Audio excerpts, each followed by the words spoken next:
BetOnline is the world's most trusted betting platform and your number one source for everything football. From the preseason NFL to college kicking off, BetOnline has every stat, every matchup, and even live odds and spreads while the games are being played. Think you know your stuff? Get on our winner-takes-all $300,000 NFL pool for the upcoming season. When the game's over, head on over to our online casino and get in on a game of blackjack or poker or unwind with over 150 slot games. Head to the website today and use the promo code BELIEVE, that's BLEAV, and get in on the action. Bet online. The game starts here. Thank you for making Saint Central your black and gold home for the New Orleans Saints.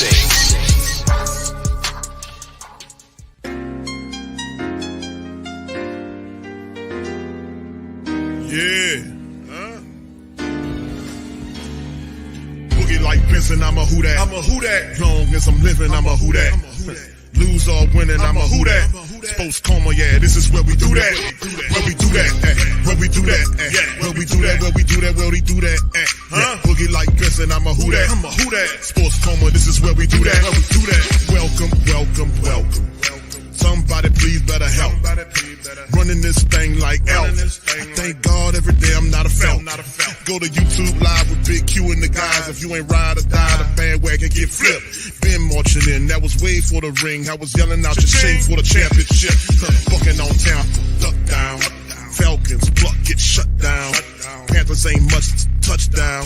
The vision really belong to us now. So much hate on the Saints, you could probably tell. Ever since Bounty Gate hit the NFL, when things seem fishy, then you probably smell the crooked referees on Roger Goodell. Yeah, brother like this, and I'm a who that. Every day I'm living, I'm a who that.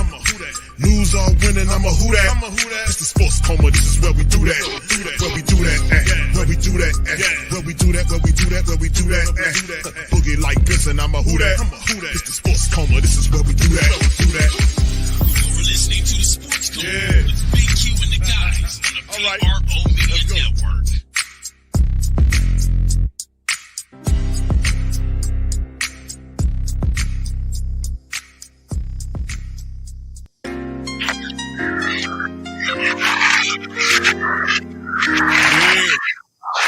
What's up, fam? How y'all doing, man? Come on. Be in this thing, man.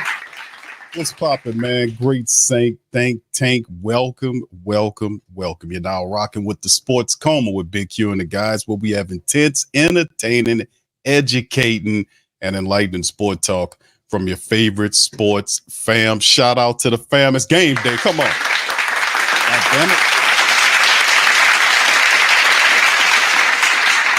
Come on with it. It's game for the Saints. They in the great tone-setting game for the Saints, man. They get the win, and there it is. All right, so let's hit the post-game breakdown of what happened, fam. Listen, shout out to you guys. Thank y'all for being here. As we get ready for the interview aspect of it, y'all stay right with us. We'll have all of the interviews from the Saints. We'll have everything pumped in. Live reaction from Dennis Allen, from Derek Carr, Elvin Kamara. You're going to hear from everybody after a blowout win. You probably have 6 or 7 people up there. We'll have a quick report on some of the players that were dinged up. Marshawn Lattimore, they'll tell you about those guys and what they know. We'll hear from that. All that'll be coming up in just a moment. So y'all hang tight right here. You don't have to hit the button. All right. So anyway, 47-10, Saints blow out the Carolina Panthers in style. You look at that, 22-11 on the first downs. The Saints were 7 of 13 on third downs, 1 of 10 for Carolina. That's how you ain't gonna win no games like that. 62-55 in plays, total yards. Saints had 379 versus 193. 13 drives to 11. Carolina, that's pretty much the only thing they won. Statistically, the Saints averaged 6.1 yards per play. 199 yards passing for the Saints versus 135 by Carolina. Rushing attack, Saints $180. The Saints had 180 yards rushing today. They averaged 5 yards rushing per carry. 500 yards. 180 yards, 5 yards rushing per carry for the Saints in 37 attempts. 180 yards rushing. Did you catch that? They had 200 yards passing and 180 yards running. They put that work in. All right, they were 4 for 4 in the red zone. How often will you see 4 for 4? The Saints were 4 for 4 in the red zone. We struggled mightily early in the year last year in the red zone. Not tonight, or today rather. Saints were perfect. They had 10 penalties for 95 yards. It didn't impact the game because the Saints were so far up, it didn't really matter. 6 penalties for 80 yards for the Carolina Panthers. You look at the time of possession, Saints dominated the Panthers. 36-39 versus 23-21. My goodness. What is that? That is a 13-minute, that's a quarter, almost a full quarter. They had the ball more than these people. It's ridiculous. And of course, then we go individual statistics right here for the Saints in the matchup as we take a look at it. Derek Carr was 19 of 23 today for 200 yards, 8.7 on the average, 3 touchdowns. He had a rating of 142.5. Derek Carr was doing the thing today. Alvin Kamara was awesome. 15 carries for 83 yards, 5.5 yards running the ball. He had a touchdown. Jamal Williams, 11 carries for 38 yards, 3.5 yard average with 1 touchdown. Taysom Hill, 5 carries for 35 yards. He averaged 7 yards a rush. Derek Carr, 2 for 13, 16, 6.5 with Derek Carr there. You look at the receptions. Foster Moreau, who got hurt, 4 for 43 off of 4 targets. He also had a touchdown. Rashid Shaheed, 3 for 73, a touchdown off of 5 targets. He was awesome. Alvin Kamara, 5 for 27 off of 5 targets. Juwan Johnson was 2 for 26 and a touchdown plus a partial block punt. These guys was cutting up. Chris Olave, not so much, 211 off of 2 targets, but in the end, it was awesome. Cedric Wilson had a fumble, and Tyrann Mathieu had a recovery. Alontae Taylor was the man today for the Saints. 6 tackles, 3 sacks by Alontae Taylor. He was unbelievable. Paulson Adebo had 5, and Anthony Orji had 5. Anthony Orji got a lot of his tackles on special team. He was doing what he do. Guy is awesome. And then, of course, like we said, the sacks, that was all Alontae Taylor outside the 1 sack, which was DeMario Davis. He was able to get in there and get one against him. Will Harris had an interception. Jordan Howden had an interception today for the Saints defense. The return guys, they were all right. 1 turn apiece on kick returns. Rashid Shaheed had 3 for 60, averaging 20 yards per carry. He had one, we almost sprung it. He almost sprung it if it wasn't for Peyton Turner running into him and knocking him down. Blake Grupe was awesome. He was 4 for 4 on the day. The longest was a 57-yarder break. Blake Grupe was awesome, and Matt Hayball got a couple of punts with a meager 36.5 average. He put 1 of which inside of the 20. And, of course, not much to talk about on the Carolina side of things with Bryce Young, 13 of 30 for 161, 2 interceptions, sacked 4 times, as we talked about. His rating was 32.8. Top runner was Miles Sanders, 4 carries for 22 yards. Adam Thielen was the top guy, 3 catches, 49 yards. None of the receivers got anything going. Like I said, the only guy to get a touchdown was Bryce on the run. Shaq Thompson had 10 tackles. Ashawn Robinson had 9. On the day, the Saints only allowed 1 sack, and that was from Iku Leota, who had 4 tackles. And the Saints did a really good job keeping Derek Carr clean. So let's talk about that. The Saints did a wonderful job of keeping Derek Carr clean today. How about that? So we talked about some of the questions about what the Saints, pretty much how the Saints look today, right? You know, how did they look? How did, this, that, and the third? Do we feel like that they did something positive? Was they, this, that, and the third? The Saints today did a good job running the ball, 180 yards rushing. They did a good job moving the ball. They kept the turnovers down. They had some miscues, 10 penalties, but outside of that, this was a blowout performance. It's not too much negative. You can say it's all positive if you think about it. We just have to see what happened with Foster Moreau. He got concussed in the game. We know about Lattimore leaving the game with an injury. We got to be able to kind of see what happens there. And you always, when you win these games, you want to kind of come out, in these games and be clean. You want to come out injuries so you can move on to the next matchup, because we got the Carolina Panthers coming up. So we have to look at that as well. All right, now let's look at some of the stats right now from some of the standings from other matchups, family, that are going on. As you can see, these are some of the games that's going on currently. The Raiders against the Chargers, no score. Broncos up 3-0 on Seattle in the first. Cowboys about to get going in a little bit against the Browns in Cleveland. The Commanders and the Buccaneers are another good matchup that's getting going against the Bucs. We know Jaden Daniels about to get going. The Rams and the Lions tonight, that's a pretty good one. The Steelers took care of business against the Falcons 18-10. The Cardinals lose to the Bills 34-28. The Titans were up beating the Bears, and the Bears came back and won the game 24-17. They started the season off with the win. Patriots got a win against the Bengals. How about that? Patriots was able to shock the Bengals. They got a W today, 16-10. Texans, the win over the Colts 29-27. Jags just fall short to the Dolphins 20-17. Of course, we know our score, and we know about the Vikings as well, as they did beat down on the Giants 28-6. We know that was going to be the case. And of course, the Thursday night matchup, in the Friday night matchup, Chiefs beat the Ravens and Packers lose to the Eagles. So anyway, this is some of the games, and we talk about the Falcons going down to the Steelers to open up, while the Saints celebrate today with a nice, hefty, and awesome win. And that is also a very promising thing, man. So very excellent performance today by our squad, man. Like I said, man, we're going to jump in there. We're going to head right into the presser as soon as it becomes available. But man, what a hell of a performance right here. And this is just some quick analysis on the game. The Saints running game was on point. The Saints passing game was on point. The defense was able to get pressure with just 4 the majority of the time against Bryce Young. Bryce Young, young quarterback, didn't do a good job of reading the pressure that the Saints was sending at him. That was problematic, especially with the Alontae Taylor sacks. That was a whole nother thing. So it was pretty interesting to see how all this happened, man. But in the end, it was a pretty cool situation, to be honest with you, because the Saints handled business. They took care of what they were supposed to be. We got the dub. We got out of there, and we handled the business. So, like I said, we'll be bouncing as soon as we can to the interview process. When Dennis Allen and them are up there, we're going to plug it in. But, man, let me tell you something. I love what I've seen today, man. Let's hear some from what the family members feel today, man. Y'all let me know how y'all feel about the Saints today. I love what I've seen today from the black and gold overall. We just need to carry this into the next match. But like I said, the Cowboys are going to be a lot more difficult than we've seen for Carolina. They got a young quarterback that wasn't reading the blitzes. He wasn't looking at what he was, it was a lot of stuff that he kind of failed in that he needed to clean up on. He didn't make the adjustments when he was supposed to.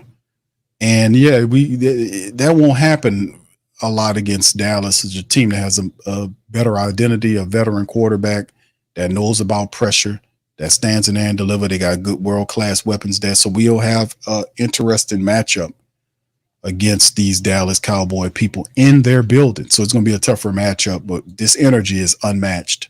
Aiden says Cowboys on the road is going to be tough. CeeDee Lamb plays in the slot a lot, but I believe in Alontae Taylor. He's my favorite player after Spencer Rattler. Yeah, the confidence is very high with Alontae Taylor locked in after a 3-sack performance by Alontae Taylor on the DB blitz. It was awesome. Kendall said Carr balled out. Carr was excellent today. And not just his statistics, but if you go back and watch the games, watch how Carr, his placement of the ball was spot on. The Jawan Johnson touchdown in the end zone, put it where only Jawan can get it, and for him to put 2 toes down. The Foster Monroe touchdown in the back of the end zone. He directed Foster, was pointing him to the spot, and then fired the ball above one defender and fast enough where the next defender couldn't get in there and bat the ball down. So the throw that he had with Rashid Shaheed, the first one that the Saints got their first touchdown, he heaved it and he didn't even step and reared back to do it. He just threw it. Just threw it. And it was still had enough steam on it where it was just ahead of Rashid Shaheed. And he kind of had to put his tips of his fingers on the ball. He had to run up under it, almost stumbled. He stumbled his way into the end zone, meaning he got off balance with the catch. He caught the ball, and then his momentum took him into the end zone where he kind of rolled over, did a barrel roll. But that's a Carr throwing it with a healthy arm and shoulder off of, not even off the back foot. He just heaved it, stand up there. Like, damn, imagine what that looks like if he had a chance to actually put his back into it and really let that thing go. So I should show that, showing you that he's healthy if he's throwing a deep ball like that, because he was throwing the most struggle deep balls last year, but he looked good. All right, Desi. What's up, Desi? She said, great game. Who that? Big ups to you, Desi. All right, Charles says, Q, how many tackles did Pete have? Pete Werner? Hold on, let me take a look at it, brother. Hold on, I get that answer right there. Pete had 2 tackles, and one of which was a solo tackle. So, yeah, Anthony Orji, yeah, it wasn't no big difference there, but the only other linebacker that had, outside of DeMario Davis was Anthony Orji, who had 5 tackles. Yeah, but Pete Werner had 2 tackles, and one was a solo. So there you go. All right. Let me stop this right here. Bobby says Dak is good for throwing picks, though. Yeah, we'll see what we get. But like I said, man, it was an awesome game, right? Tasman says, yes, great game. Thank you there. Rico, who that? Appreciate you. Aiden said, I'm scared of Trevor Penning next week. Gonna have to deal with Micah Parsons. Yeah. But he might be ready for the challenge. Uncle Who That says, great job by Derek Carr calling the Saints and the new OC Kubiak. Let's see how they look next week against them boys. Indeed. Shout out to you, Angel. Who that to you? Good to see you. Hoffa, what's up, bro? Says Laddie Daddy was slowing his brakes today. Laddie still hurt and tape. Don't lie. Next week he can't do that against CeeDee Lamb. We got a tougher situation lined up, but you put him up there, we got to knock him down. Julie says, I thought Clowney was going to put Penning on skates, man. None of that happened, bro. The Saints were dialed in and up for the challenge. Shout out to them. Sean says, hold up. They ain't them boys. Right. All right. Yes, indeed. Thank you, bro. I think I read that one. Yeah, Kent Willis says, Big Low coming up. Yeah, Low gonna cry a little bit, but he gonna keep his chin up. He gonna keep it. It's just the first game of the year. All right. Yeah, Nolan's 504 says ATL. Yeah, they lost, bro. They lost. Yeah, it's always good when the Saints win and Atlanta lose. Always a great thing. But like I said, it's not a divisional game. It's not an NFC game. They lost to Steelers in the AFC. So if you're gonna lose, that would be a game that you wouldn't hurt you that bad. You know what I'm saying? Scoop says this could be a new year. A one game does not a season make, but that one game speaks volume. It does speak volumes, bro. Shout out to you. Thank you for that. All right, Black Preacher Man says Kubiak took the same players Carmichael had and did what he did. Thank you, bro. Appreciate it. Thank you. Fuck too kind. All right, appreciate you, bro. All right, as we keep it going, man. Listen, man, this is awesome, man. So awesome, man. Watching the Saints get these dubs like that, big blowout victory. It's awesome, man. We just got to bottle this and move it into the next week. Cartel says, I don't like how they take their foot off the gas. Bump an unwritten rule. This football, they're grown and they know what they signed up for. Well, I told you they was going to take their foot off the pedal. I told you that. Brother Liner says, what up, Q? Team was great in all aspects, offense, defense, and special teams. Absolutely, man. A's all across the board. Here's Dennis Allen, fam. Here you go. This week in practice. But we still have a lot of things that we have to get better at. So our focus is going to be on making the corrections that we need to make from this one, improving on those things, and then getting ready for Dallas. Yeah, so it seemed like Clint Kubiak stayed on the sideline. He stayed on the sideline. Not there's a big chance he'll stay there for the season. Well, he'll probably be there next week. I thought it went good. I mean, I think, it's one of those things where you're with them all week long and you're talking to them all week long.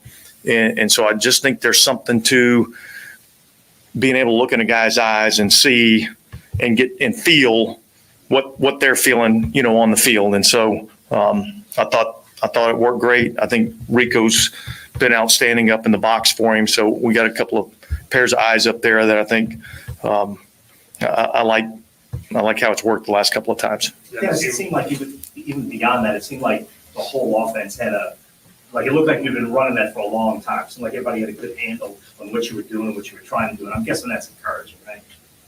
Yeah, I mean, I thought we executed, pretty well. And certainly there's still things that we've got to do better. But I think we scored on like our first 9 drives, and so that's encouraging. And yet I think there were some other opportunities, maybe to get touchdowns instead of having to kick field goals. So I think the biggest thing when you win a game like that, I think the biggest thing is keeping guys grounded and understand that, this is one of 17, so let's focus on the things that we have to improve on. All right. We'll enjoy the win. but we understand we've got a lot of things that we've got to do better. Yeah, when the team's not locked in every phase, do you feel that like building during the week, or is that something you just kind of find out during the game, or like? Well, look, I felt like over the last couple of weeks, I think just watching our guys in practice, felt like guys were getting a good feel for what we were trying to do. I liked the speed that we were practicing. So I felt confident coming into this game that we would play well in all three phases. You mentioned the run game and the play action passing game in your opening statement. I think you've been mentioning those two elements since February when you picked your offensive coordinator, what would work for Derek Carr. When you see getting ahead of the chains right away on the very first play of the game, getting the drive. Yeah, look, I think that's huge. I think your ability to start fast, if you're able to run the football, it sets up so many more things that you can do. When you're able to run the football, it's much easier to pass protect. When you're able to run the football, you have the ability to utilize play action passing game. And so it just makes the defense have to defend everything. And so, look, that was positive in this game, and we've got to try to build on that. And it's just your overall thoughts on Derek Carr. Yeah, look, I thought he played well. I thought he managed the game well. The first touchdown pass to Shaheed was awesome. There was a little bit of pressure on him. He had to step up in the pocket, stepped up, made the throw, put it right on the money. And so that was awesome to see. And look, him no different than anybody else on our team. We're going to go and look at a handful of plays that, man, I wish we would have, and we had opportunities. And so I think that's the biggest thing that we've got to focus on is cleaning those things up as we head into week 2 against Dallas. What was the goal of progression on that play? 3rd and 4, obviously, you could have been conservative and taken the change, but was Shaheed the hope on that play? Yeah, usually when we put Shaheed on a big post, there's, we're expecting that. That's what we're hoping for.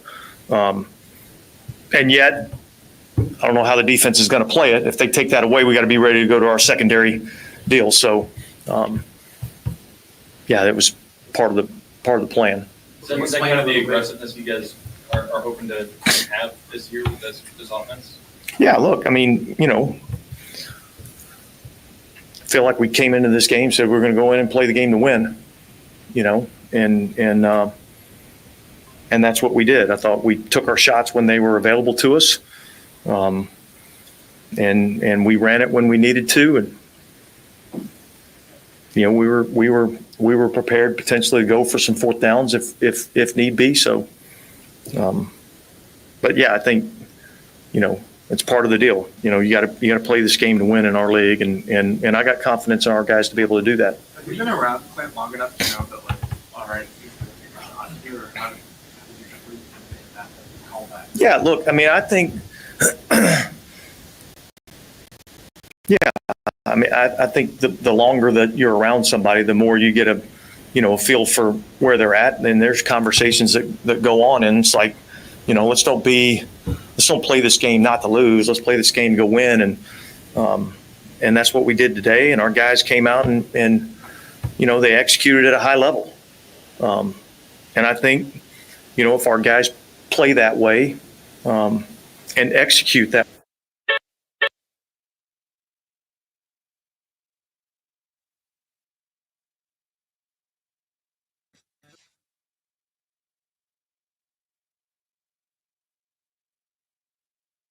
All right.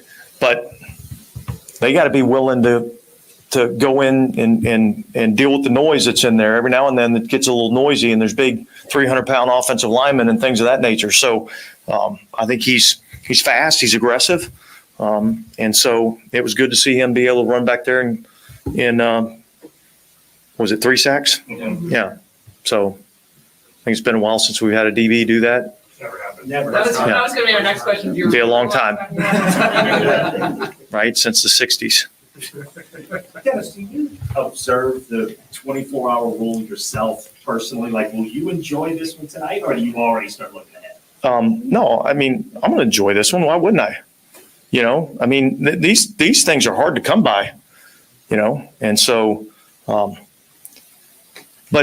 for all of us, it's about staying grounded. So there's no 24 hours. We're going to be in meetings, tomorrow morning at 11 a.m. So I don't know what time it is now, but we're less than 24 hours. So we're going to enjoy it for, a couple hours.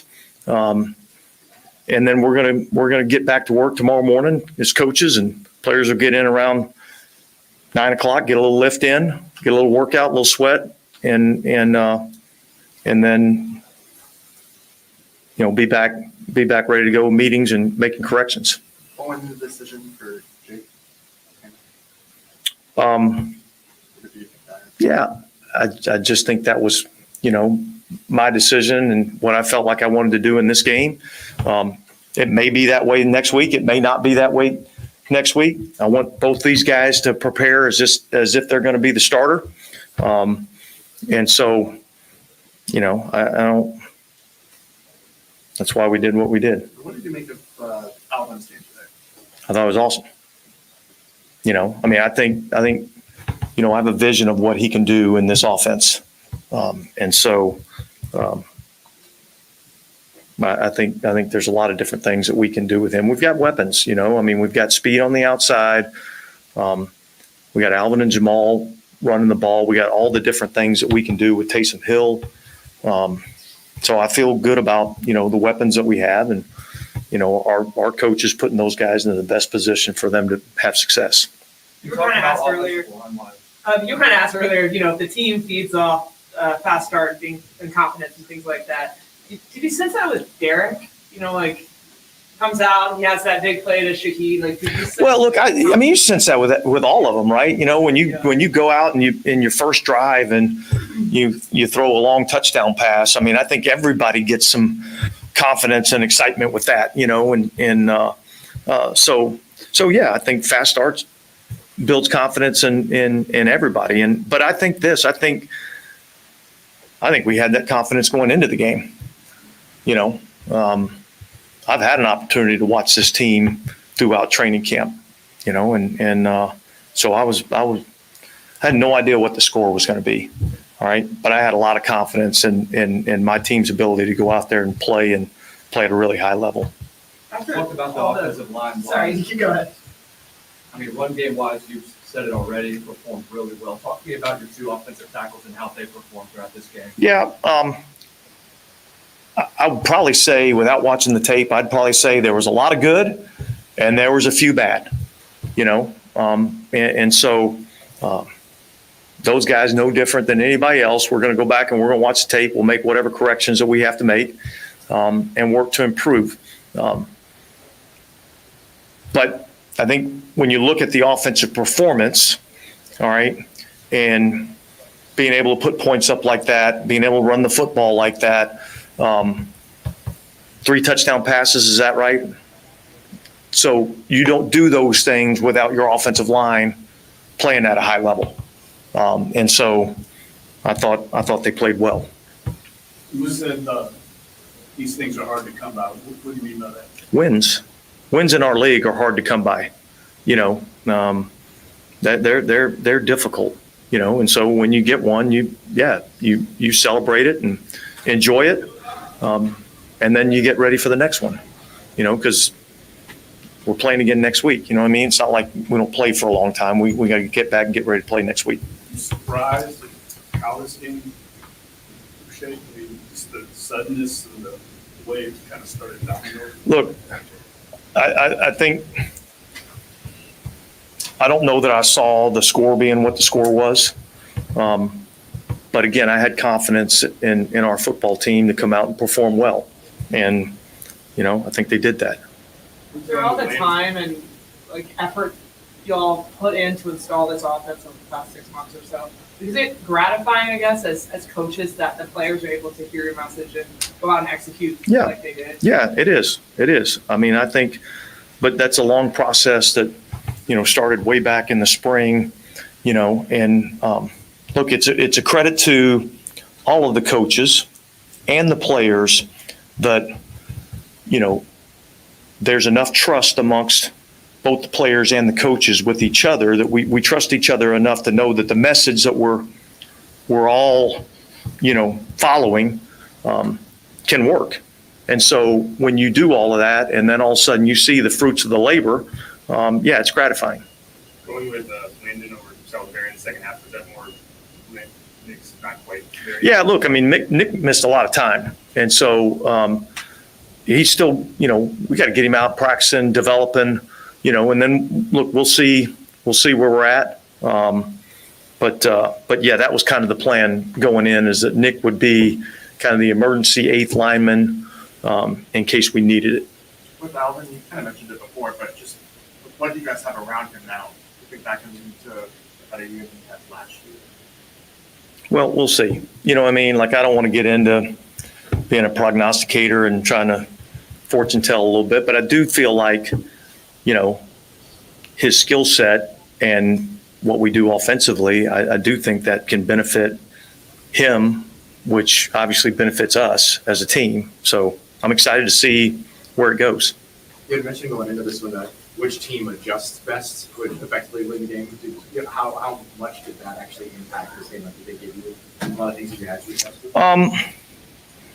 Yeah, look, there was a few things that we had to make some adjustments to, but it's that way kind of in every game. I would probably say that I don't know that we saw too many like really exotic things that we weren't maybe ready for. There's a couple of schematic things that they did that we had to make a little adjustment, but other than that, I felt like our guys were pretty much prepared for what they were doing. On the flip side of that, do you feel like you provided them with things that maybe they weren't expecting? Don't know. It's a better question for them. You know what I mean? Yeah. So I thought offensively, we had a good game plan. With Lattimore tweaking his hamstring for the other game, was that more sort of a precautionary thing with him not coming back in? Yeah. Look, with hamstrings, you never really know, but he did do something to his hamstring. We'll evaluate it and see what that means, see if that means missed time or not. Foster Moreau went out there, late in the game with a concussion, so he'll have to be in the protocol. And then, look, other than that, we'll evaluate where these guys are, tomorrow and have a better idea of what we're dealing with. You got a lot of production out of your tight end room today. Foster Moreau, you went down towards the end, I think you said, but with him, Justin Fetchelon Johnson, and then I don't know if you can call him a tight end, more of a Taysom Hill. Are you excited about that room this year? Yeah, I'm excited about what I think we can what I think we can do offensively, but we got a long season ahead of us, and we've got a ton of things that we have to get better at. Thank you, Coach. All right, appreciate it, guys. Tyrants.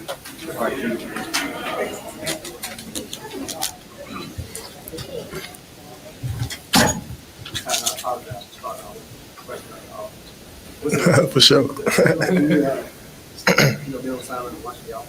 We feed off them, so it's a lot of big personalities over there, a lot of playmakers. And so, I think collectively, I think we're at our best when we kind of using each other, and feeding off each other. So that was a great start. How does with that offense, how does having them score on 9 straight possessions and going back to y'all know? Well, I think it's, for us, it's lunchtime. We know we're going to have a chance to, make a play. I think it's important for us to just, win first down and, get those teams in those third and longs. And, I think defensively, we're able to kind of come alive, So, hats off to the offense. Those guys, definitely carried the weight, pretty much the whole game. What you saw today, kind of typical with USC in Irvine and all the game? Yeah. We were competing, man. Really, ever since we came back, like phase 1 and phase 2. Obviously, phase 1 is more like, just working out in meetings. But, once we got to phase 2, man, like we kind of knew, it just felt different. You know what I mean? And, especially going to camp, man, just competing against that offense and, like I said, that skill set too. Like we knew what, NFL was going to be up against. Obviously, man, this is all about executing and, guys just making plays like when the numbers called. So it was a few guys that didn't really, make a play, but like we know they can make those plays too. So just looking forward to that, continuing to this, What's it like behind your team like this? Is everything snowballing, jumping right through that? I mean, you can't necessarily bank on it to kind of go your way, like it went today. But when it do, man, I think like I said, man, everybody has to be ready, when the number calls. So it was a lot of us that, had opportunities to make plays and we made them. And so just trying to keep that going. Can you walk us through the play when you were able to do that next sack? Yeah, I mean, initially I thought I kind of overran it and, just really threw my hand out there late. And, from there, man, it was just like, where's the ball? You know what I mean? So I tried to smack it. I thought I hit it away from her, but actually I hit it closer to me. So, and then from there, man, it's just like, just try your best to kind of corral it and, just keep it, So, but yeah, man, like those are kind of plays that, I think we're able to make, when we flying around. Nah, man. Will has had a great spring. He's a smart player. He's a player that can really play, 4 or 5 positions, in the back end. And so I think that versatility, along with, his mental capacity to kind of, really use information and take it to the field. Not every player is able to do that. But yeah, man, like I said, man, we're just trying to make the plays that come to us, because so many times we look back on games and, we maybe dropped that ball or didn't recover that fumble. So, today, all the hard work kind of paid off, from the spring and camp. Can you talk about the growth that you've seen from Lamont Taylor, first Saints sack in history and that first sack from the season? Yeah, man. Like Taylor's taking this thing to another level. He's really, not saying that he wasn't serious about it, his first couple of years, but you can see the growth. He's kind of stepping into that leadership role, and he's one of those players defensively. Like he's a weapon, for us, and. He's not just a great cover guy. Like, he can blitz, too. He can tackle. So, like I said, man, we get those teams on those third and longs, and, now we can kind of weaponize the guys that we have on defense. And, just glad he didn't miss those, you know what I mean? Because those are like the hardest sacks, when you come through untouched. So, just glad he got him on the ground. And Bryce is shifty, too, you know what I mean? So, just glad he got him down. What makes those the hardest one? The big oftentimes we think untouched, it's easy. Yeah. It's just hard, man. I think as a defender, you understand that they have two-way goals. You know what I mean? And then some of these quarterbacks, well, most of them now, like that's what makes them special is their pocket awareness and escapability. You know what I mean? So, yeah, man. Like glad he got them down. With the defensive backs accounting for 3 turnovers and 3 sacks, does that seem like an unusual formula to you, or something that is very realistic on a regular basis? I think it's realistic. We got guys that can cover on the outside. I think we have guys that play safety that's, opportunistic. Along with the scheme, like I think, obviously it won't happen every week, but when we feeling it, man, we executing at a high level. Like, we think that can happen, every time we go out there. Schematics-wise, you guys walk a lot of safeties down near that 5-tech. Is that something that's going to be a regular thing with safety blitzes or coming off the edge of that corner? We'll see. I think with this team, we had a couple nuggets. We had a couple beads on, when we can, pressure those guys or send a safety, send a defensive back. So, but every week it changes. I think, we have the ability to do whatever we want to do and be successful. So, yeah, maybe next week it won't be that. Who knows? Obviously, it's important. You guys have Dallas next week. Is there any actual areas of improvement? You hope that your team capitalizes on? Yeah. I mean, for us, man, we it's just one game. One game won't, define, our season. And so, obviously it's one of those wins that, you have to enjoy it just because the magnitude of it and, us coming back home, playing in front of our fans. I think it was a big deal for us to, have that kind of performance. But, I don't think that performance has anything to do with what happened next week. We just got to come back to work, keep our head down, and, just stay humble. Since you came to New Orleans, you defined yourself, especially as a leader, especially going into this year with guys being hurt and such. How have you translated that from on the field to attacking the line? Well, I just try to be who I am, each and every day. I love playing football. I love coming to work.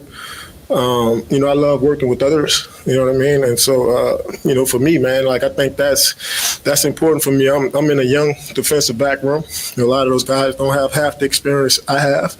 And so, it's just me kind of using that experience to kind of keep everybody, just pushing forward, you know what I mean? And so, that's a role that I, and a responsibility that I take, seriously. And so, but yeah. Appreciate it. Thank you. Thanks, Harry. Give Alvin.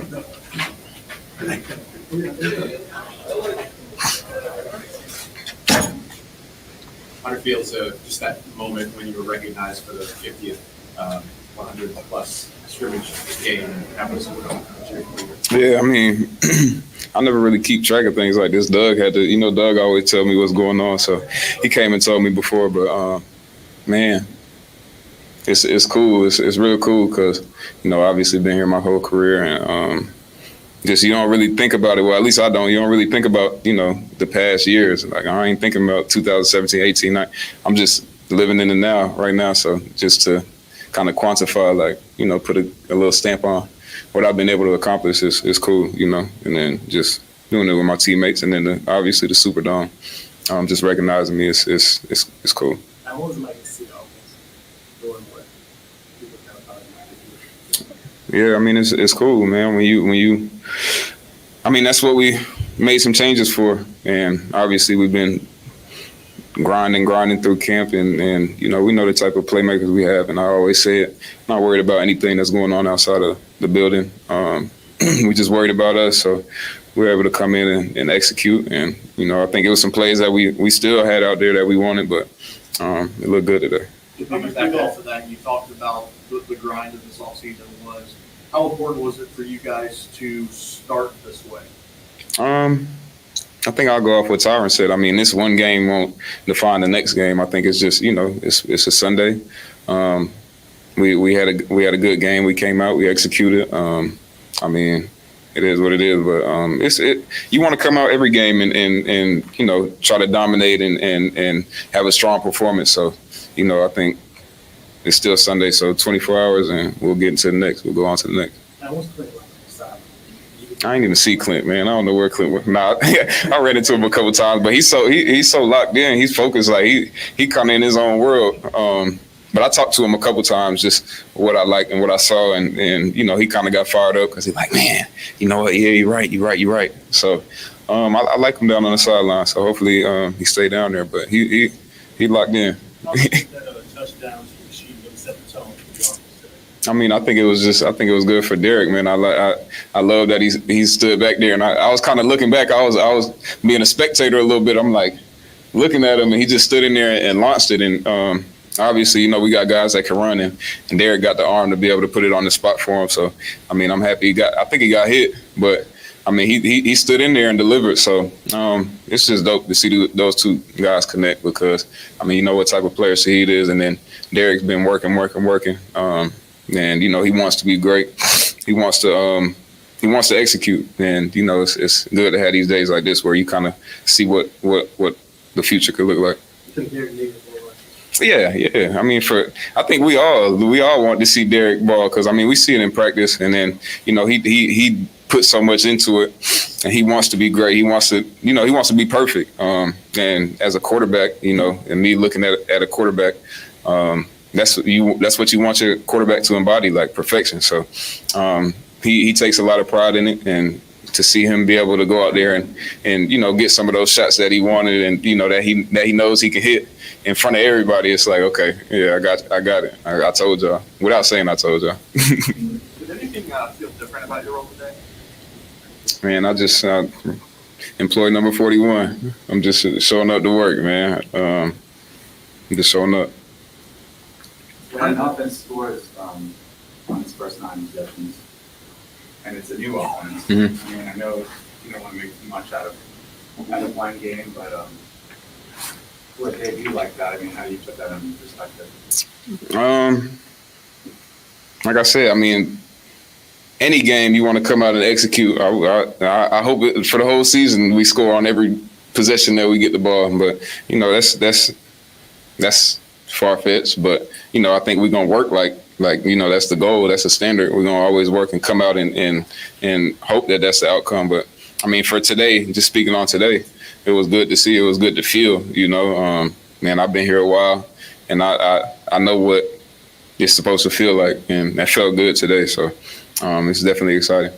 You had the rushing touchdown at one point, they got called back, Mm-hmm. and the offense just kind of kept going back to you. Yeah. Does that mean something to you, like in a moment like that, where they keep going back? Yeah. I mean, Clint said it. He like, man, I'm gonna give it to you. I don't care. And I told him, I'm like, man, I told him. I was telling Jawan and Taysom on the sideline. I'm like, you know, sometimes you might get down there and then, like, for instance, like I know people always talk about like, oh, Taysom steals your touchdowns or something, right? And I'm like, in those moments, you'd be like, dang, I wish I got it. But today, Clint went back to me. I'm like, damn, get that shit to somebody else. But I mean, obviously I got the win for it, and then Clint got the belief, and then the O-line and everybody just executed. So I was able to get in there. But you know, it's dope when you got a play caller that, you know, trusts in you and believe in you, and just got to go in there and make a play. Do your teammates say that, or do like fantasy players tweet that at you?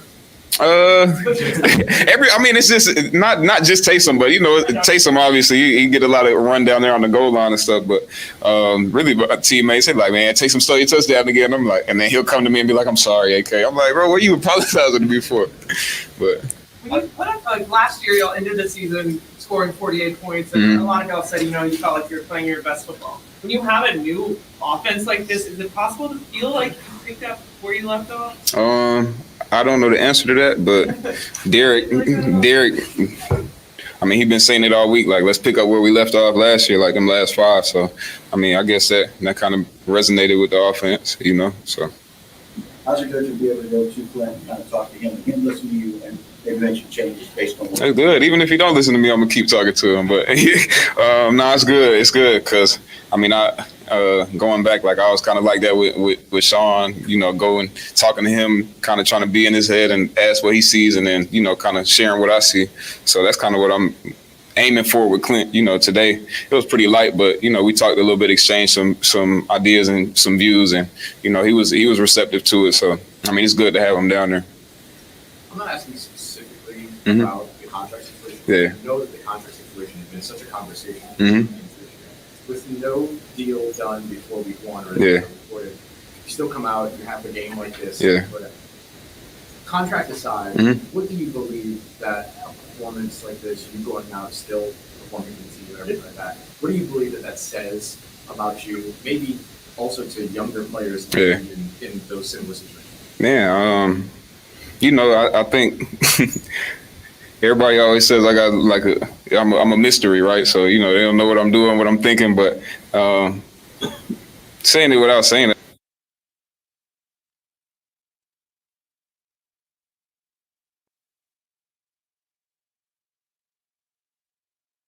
I was here for mini camp, left that last day, and then, you know, everybody was just kind of like holding their breath to see if I was going to show up to camp. But I already knew in my head, I was like, man, I'm going to show up and I'm going to work like I always do. And I'm going to perform like I always do, God willing.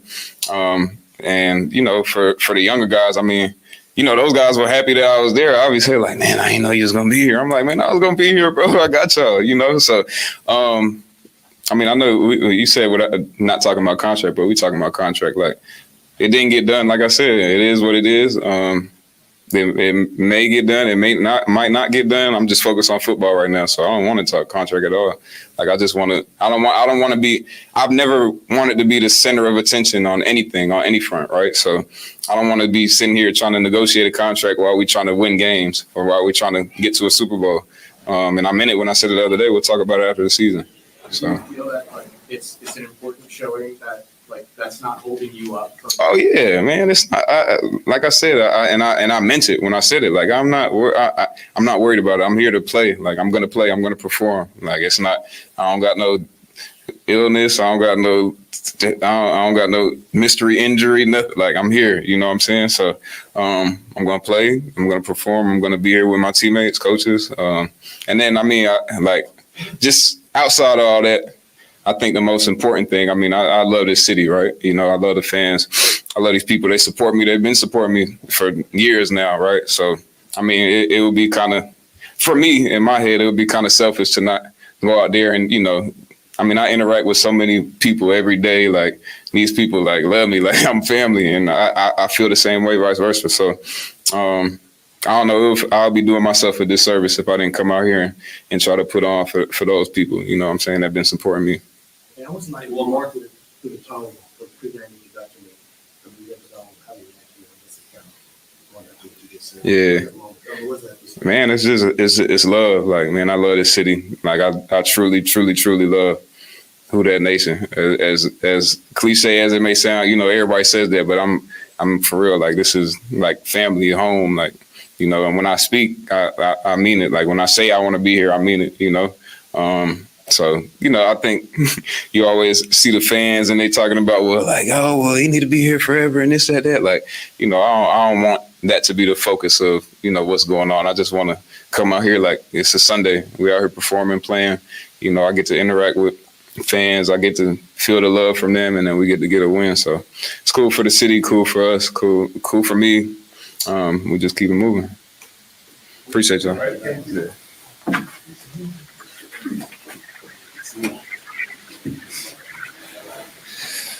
All right. Derek, are you gonna get a new social media post for the Chief touchdown, or you just recycle the one? You talking about where he's down there somewhere? Yeah, I don't know. I'm not very creative, so it might be the same. Change the captions really in 2024. Yeah, thank you. Thank you for the idea. Yeah, it might be the same. I don't know. But yeah, that was a fun way to start the season for sure. He better not. That's an option. I'm about to say he better not go back up after that. What was it like just having that? How did it go? It was great. You know, in the preseason, you know, we only have so many few opportunities, and we're not really game planning, not really watching film on who you're playing either. And so, like the feeling on the sideline is like practice, you know. But you know, when you get into a regular season game and you can feel the presence of, you know, we have a lot of veterans on offense. You know, we got a lot of older guys that have played a lot of football, and he can feel like, hey, we got your back, and we're telling him, hey, stay aggressive. He's coming to me, stay aggressive. And it's like you can feel that energy from each other. And you know, I think it's nice to have him right there. You know, and it's nice to have my quarterback coach right there be a buffer. You know, because it's not always going to be perfect, or it's not always going to be pretty. So it'd be nice to have someone there to be a buffer as well. You know, at times. And so, you know, I think that they obviously, you could tell, have all worked together. You know, you can tell that, you know, their cohesiveness and all that was, you know, unbelievable. You know, to me, I thought that was really cool to see. That's something I was actually excited to see, you know, how they made adjustments, how they talked about things, you know, because, you know, I've seen it done the right way. I've seen it done the wrong way, and I was excited to see how they did it. So it's cool to see, you know, but that's just one game, you know, so hopefully we can keep that going. Could there have been a better proof of concept for the offense, just all the stuff you're working on, than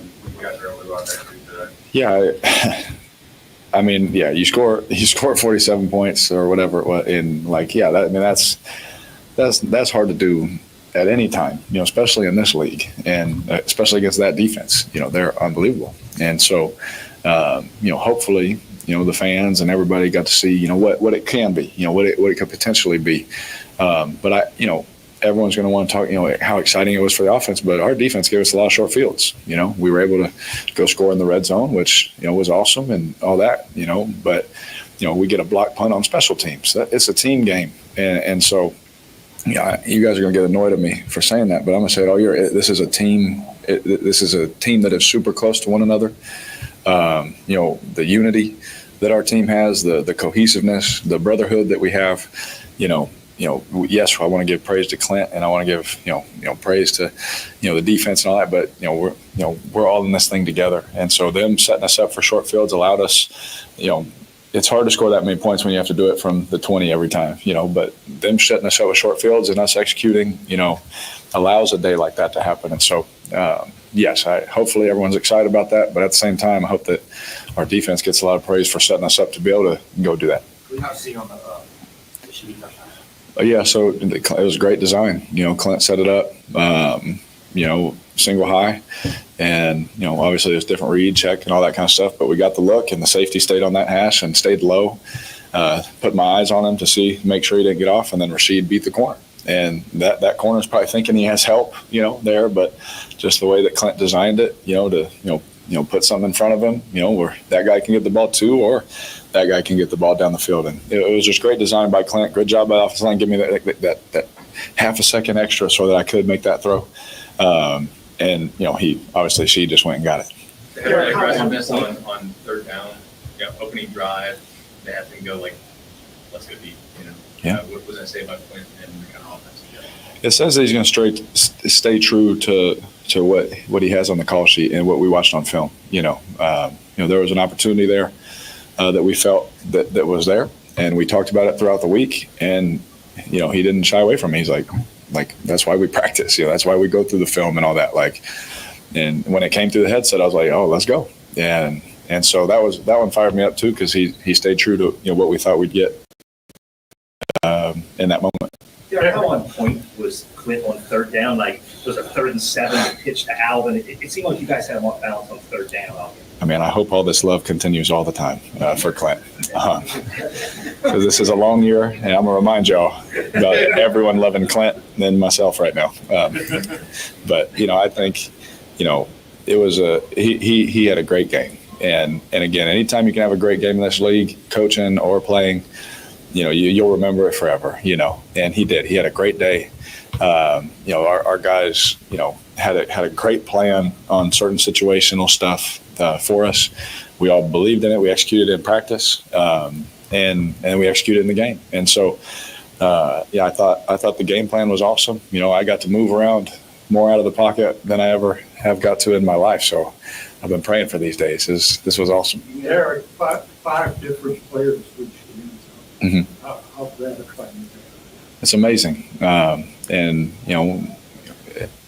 you try your best, to, highlight players. Everyone in the world knows Olave is our number one guy. Everyone in the world knows I want to throw it to him 30 times a game, and for us to still be able to stay balanced and be a balanced attack. And, there's things that he's doing to defenses, without him even touching the ball sometimes. And I know that's not fun for him or his fantasy owners, but it helps us as a team. And to get 5 different guys in the end zone, that just shows the versatility and, that we're not just going to be one-dimensional. We have to be a balanced team if we want to do what we want to do. And so, it's not always going to be, that way or that easy to do one or the other. And we just got to figure out a way to win. And like I told y'all last year when I came here, all I want to do is win. And so if that means throw it 10 times or throw it 50 times, I really couldn't care less. I just want to win. So that just shows me we found a way to get in the end zone. We found a way to win today, and that was what it took today. DA kept saying it takes what it takes, and that's just what it took today. Derek, you say you like to run the ball, but that criticism did already come for you on social media. It did. You just take the rushing touchdown. Why did you decide to throw it? Because Foster waved his hand. Anytime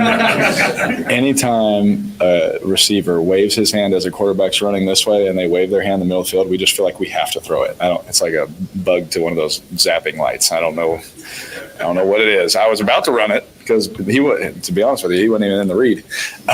And so I was about to take off and just go in, but Foster waved his hand, so I have to throw it. Derek, what was the design on it? Was Landon Young an option for that? What was that? Landon caught a touchdown in practice. Yeah, and so it sounds funny, but everyone that could have been a fun one to talk about too. Getting Landon involved in the pass game. But Landon was a for sure viable option. But yeah, I won't get too much into the read and scheme. But the third Juwan that you had, it looks like did you see him early enough? No, did you see him late when he was? He's just a part of the read and a scramble drill opportunity. Okay. And so they sat low and outside on AK. Then I went to move, and for some reason I just felt like there was no edge to the defense, so I just went to extend the play in the red zone. Some of the best plays happen when you just extend them down there, and we had 2 of them today. So I just extended it, and we always talk about that route getting thrown on a scramble drill. And I just put my eyes there, and I heard Foster yelling from the sideline the corner route. So I'm just trying to give Foster all the credit I can. Let's take 2 more for Derek, please. Did you see a different, do you feel a difference in the crowd today, or have you seen the Super Downs rocking like that? They liked us a lot today. That was nice, and that was a lot of fun. So, last year, towards the end of the year, it felt like how it should. But we didn't earn that at the beginning of the year last year. And so we're just trying to, show our city how much this means to us. And I was told not to lower my shoulder anymore because of that. I'm just trying to show, my teammates, our city, our organization, I'll do whatever it takes for us, But DA cussed me out and said, don't do that again. So, to us, we just try and win their heart. And I know that when we play well, because the standard is so high here that, we'll have their heart. And when we have their support like that, you see how they're taking timeouts on third downs. They're taking timeouts down the red zone. The fans, I don't know, they understand, when they, when they're behind us like that, it's such an advantage for us as a team. It is so hard to communicate. A lot of this game is communication. And if you can't communicate because of the fans, that is a distinct advantage. And so we're super thankful for them, having our back tonight. Derek, with the ups and downs of last year and the booing and things like that, did you feel like you personally, you needed a fast start to maybe get the fans on your side and, I was trying to pick off where we were last year. That was my mindset. So I hope that answers it. That's where my thoughts were, is we just got to keep playing, with that aggressiveness, with that mentality, as much as we can to come into the season. And I knew if we could do that and execute, then it was going to be great. Because at the end of the year, it was so fun. The fans have been great. All offseason, the fans were great. Every time I was around with my kids at baseball games, it was freaking awesome. I haven't had one bad experience since that one time in the Superdome. And so, but rightfully so, during that game, we started playing better, and they're like, hey, that's what we want, And so I was like, I'm trying. But, to have that atmosphere, to have that behind us, that's going to help us win here at home, for sure. But my thoughts were just trying to, based off of last year, just let's carry that over. Cool. Thank y'all. Thank you. Hey, are you leading the league, bro? Are you leading the league in sacks?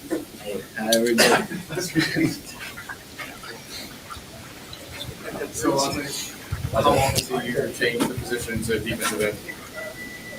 I don't know about that one. I think I've changed positions enough at this point. Are you aware that you're the first Saints defensive back to have 3 sacks in a game? Yeah, they told me when I was coming off the field. They ain't really sat in yet. I was actually sitting in the locker room just thinking about it. I was praying. It's a blessing. So, that's just week 1 though, and so plenty more to come. When you thrive in those positions where, if they're calling up blitzes where you can be aggressive, use your speed, get in there, you thrive in those positions that they call for you? I think so now. I think last year we didn't really have too many pressure calls that I got home. And so to see DA calling it, and I felt like DA felt the energy that we had as a defense, and he felt confident that I was going to get home and that everyone else was going to do their job. And so now, I want the pressure every single time come third down. Can I ask, how do you compare the feeling of a sack to an interception? I think I'm getting used to it. It's different for sure because, you get the interception, you got a chance to return it. But somebody was telling me as I was coming off the field, sacks get you paid just like interceptions get you paid. And so, hey, keep running the sacks up if that's what I got to do. The first one, the design of the first one, you came right around Chase Young. Was that based on maybe them overplaying him? I think, either side was going to probably get home depending on how we was playing it. I think the end really had 2 options, and if he picked me up, somebody else is going to be free, right? And so they ended up picking Chase up, and that's why I came up. Are you going to request a sack bonus in your next contract? I ain't worried about a second contract. I'm worried about Dallas right now. What's it feel like as a player playing a game like that where it's snowballing and the crowd is amped and both sides of the ball are making plays? What's it feel like to be on there? I mean, you want that, right? I think at Tennessee, I kind of had that feeling a couple times in Neyland. And so having that in New Orleans and having it at home for the week 1 game it's exciting. And I think that, we got the city kind of rolling with us right now. And so, you just want to keep that energy up and keep that intensity up. So third down, we're turning up the crowd and they're getting loud with us, right? And they're having to call timeouts because they can't even hear or they have to figure it out.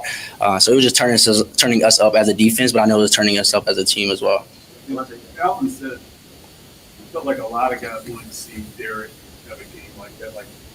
Do you feel the same way to see him have success like that, considering some things we just talked about. Of course, that's QB1, and when you got a guy going out there and he's leading the team and he's going out there and making these plays and running backs are running the ball hard, and when you got a quarterback and you know that every time the ball is going to be snapped, he's going to give us everything that he has. It helps us out as a defense, right? Like we know, just get the ball back to the quarterback, right? Get the ball back to the offense because they're going to go down and score. They're going to do something with it. So our mentality was third down, let's get off the field. Like let's get the ball back to those guys so they can keep scoring. You got a chance to go against this offense throughout the game. What you saw today, kind of gets great. I did. I feel like I seen a little bit more. Them boys are running that ball today. So, in camp, it's a little bit different. We got shoulder pads on, we're thudding up, but to see guys run through tackles and get yak after they carry the ball was exciting to see. You kind of look at the tape, receivers were blocking. We kind of we feel that as a corner, we feel that when the receivers are in practice. So, exciting. Can't wait to see what they continue to do. Tyron mentioned how hard it is when you're coming in and flying to go and get a sack like that. Did you feel real confident coming in when you were I think after the first one I did. With Bryce, he's a slippery guy. He breaks a lot of tackles. That's something he really does well with. And so we had to understand that. And throughout practice, we worked on, breaking down to make sure he doesn't have a two-way go and trying to take one away. But I was on a roll, man, and the D-line was pressuring too. So, the left side of the D-line, bringing pressure on the left side, there's only one way he can go. So it helped me out a lot to get the sack. And so, a lot of credit to the guys doing their job and, we're just executing the play. You spoke in training camp, forgive me, I can't remember the exact language, but about changing your mentality over the course of the offseason or something to that effect. How did that impact, how did that lead to your performance today? I think, like I said, I kind of changed my mentality there before camp started. And so once I got into camp, it wasn't so much thinking about it anymore. Like I had made my mind up, this is what it was going to be. I think, with the guys that are around me with Tyron, Marshawn, and Debo and having conversations off the field to, have that routine coming into the season, it was just like stay in that level, like stay where you are. Don't get too high, don't get too low, and just be an even kill guy. And so, like I said, it's just the first game though, right? When you go to game 4 and you're having a bad day, now it's what's going on. Week 1, he had a great game. Week 4, he's not. So I just want to make sure I stay consistent with the guys and my routine and what I do throughout the week. And how do you manage sort of the excitement of a game like this versus the expectation of with the rest of the season? I think we just play team ball, man. Go out there one series at a time, one play at a time, and play New Orleans Saints defense. And I think if I do that and the team, we all do that, I feel like we'll get to where we're supposed to be. Is blitzing like that, maybe something you overlooked when they told you first you were going to the nickel against that? And you thought, I could blitz more now, or is it had you even thought about it? No, I didn't really think about it too much. I mean, obviously, I knew nickels get the blitz more than corners get the blitz, but I'm asking questions with the D line, like, hey, how do I get off the edge here? Like, this dude is killing me, and so I'm still learning. I'm not an expert at it, and so I'm gonna take my wins and I'm gonna take my losses and learn from those, and like I said, more sacks to come. Is there a go-to guy on the defensive line that you go to when it comes to quarterback depth, using your hands, just maintaining pressure on a consistent basis? All of them. Chase, Carl, Breezy, Cam, all those boys, Shep.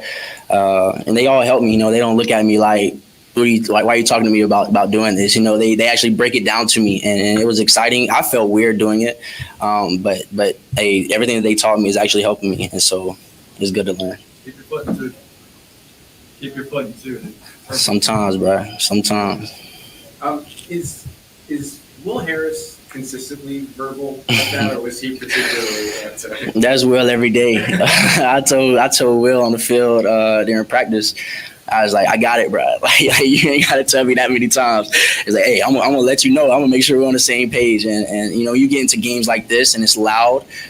It felt good getting that over communication, right? Like, Lante, make sure you do this. Like I'm right here. Like, don't do this. Like, he's over communicating, and in practice it's kind of annoying. But then in the game, like today, and first game with him, so getting comfortable with him. So I won't tell him that anymore. I'm gonna tell him, hey, talk to me as much as you need to talk to me. And so, as kind of one of the younger players on this roster, it seems like there's a really solid mix of veteran players, young players, kind of up-and-coming players. Is that helpful? Does it feel like there's a good balance of that, where a guy like Will, who's been around for a while, can give you that kind of verbal input when you need it? Yeah, I think I think what I like the most is that our veteran guys are helping the younger guys. I mean, we don't have any vets in the room. nowhere on the defense, not just the DB room, but to where they feel like they're too good to kind of help us, right? Like understanding that this is a business, right? So if you're making more plays, then maybe it's taking plays for me. We don't have anything like that in our room. And so I love the fact that I can go to a Marshawn, right? Like and he can help me, or Kool-Aid can go to a Marshawn, or Rico can go to Cam Jordan. We can ask questions and the guys are going to help us out, because as a team, we're just trying to, we're trying to make it to the Super Bowl. And so these are the guys that are dressed out. These are the guys that could possibly get into the game. So we're just going to make sure we help each other and reach that goal. So next gen stats had you at like 20.64 miles per hour on your sack, just slightly faster than Rashid. So are y'all like in a competition or who's the fastest? Nah, we won't be competing, but she know I'm fast, and I know she fast. I know Chris fast, so you know who's fast, and we just, I mean, the goal isn't to play at 100 miles per hour throughout the game, right? And so whenever I can hit that speed, I will, but I'd rather not have to touch it if I don't have to. I didn't even see you standing over there, right? I didn't see you over there. Good. I appreciate you. Great game. All right,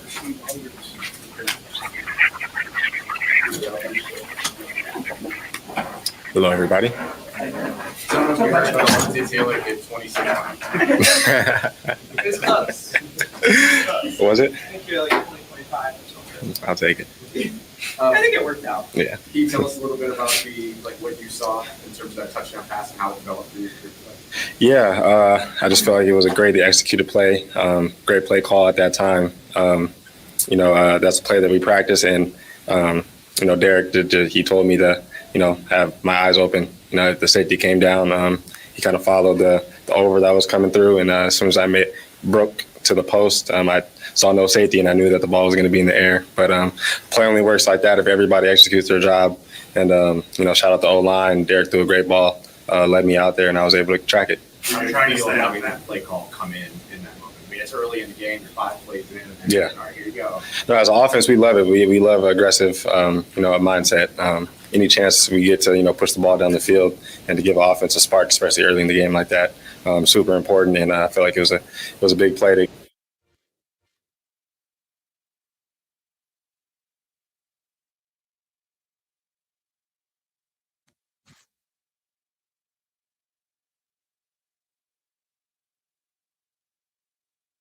And super locked in onto the game plan. And, as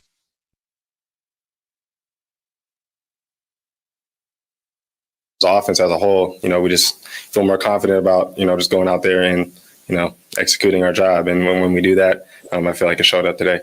How bad do you feel like Derek needs to have a game like this? One more time. Sorry. How bad do you need to have a game like this? Or do you feel like you need a game like this? I feel like we kind of all, as a whole offense, kind of needed a game like this just to get momentum going on into next week. It felt good. It felt like we were pushing the ball, running the ball, throwing the ball. Derek came out. We expected him to play like that. He's a great player, and that's the expectation for himself, is to go out there and execute at a high level, and that's exactly what he did. See, when the punter's giving you those kind of rollers, is it on you to decide, hey, I'm going to field this, or is there off on the sideline, if he tries to do this, we want to field it, it doesn't roll in those 20 yards? How do you handle that? Yeah, we kind of try to want to field every ball. It's important not to let the ball roll and, try to get bad. They want the ball to roll for us to get, bad field position. So I just try to do my best to stay behind the ball. Wasn't expecting, the ball to, land that short, but I just tried to do my job, and it worked out. On the one you got the reverse field, did you feel like you were going to score?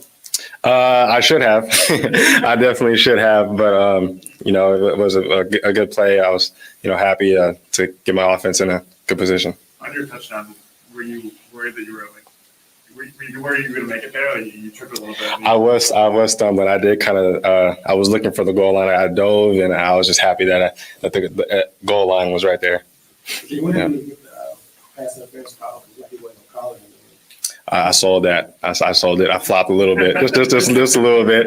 I saw the ball in the air. I saw I wasn't going to get to it. He kind of bumped me, so I, sold it to the best I could. The ref threw a flag, and the rest was history. Did you feel the Superdome helped you out in that moment? For sure, for sure. I was looking around. I saw the flag.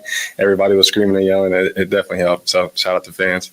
You have changed any grade after the tackle. How would you grade his tackle on the kicker back? One more time, sorry. You get painted any grief after the, No. That was my fault. I should have just kept running up the sideline. I tried to cut back, but it wasn't there, and just got tripped up. But won't happen again. Maybe it feels the same as it did during the preseason when you did, but how did the kick return with new rules, new setup, and all that feel in this environment? Yeah, it was different for sure. Definitely, got that out the way. Just the feeling of this new rule. But I feel like as a whole, we executed to the best of our ability, and we did a good job. I feel like we're going to tomorrow satisfied with how we did with that, how we handled it on both sides, kickoff and kickoff return. The overall game plan was great. I feel like we did a good job. DA said to us earlier, the biggest thing after a game like this is keeping grounded, right? Yes. So how much was that the message you all left? Yeah, that was the whole message. Not a lot of games like this turn out to be, like this. It's going to be a lot closer. We're going to be a lot closer games. So it's just important that we move on to next week, enjoy this for the next 24 hours or so. And then come Tuesday, we're back at it on Dallas. And that's the most important thing for us right now. You and Derek had, even in the old offense, pretty good chemistry in some of those long balls, including in the opener. I think the game sealing play last year in the first game on third down.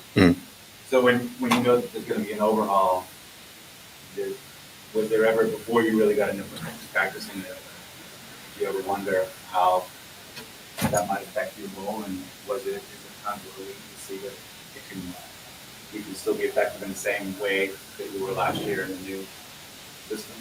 It's always, a good feeling to be able to make the plays vertically down the field.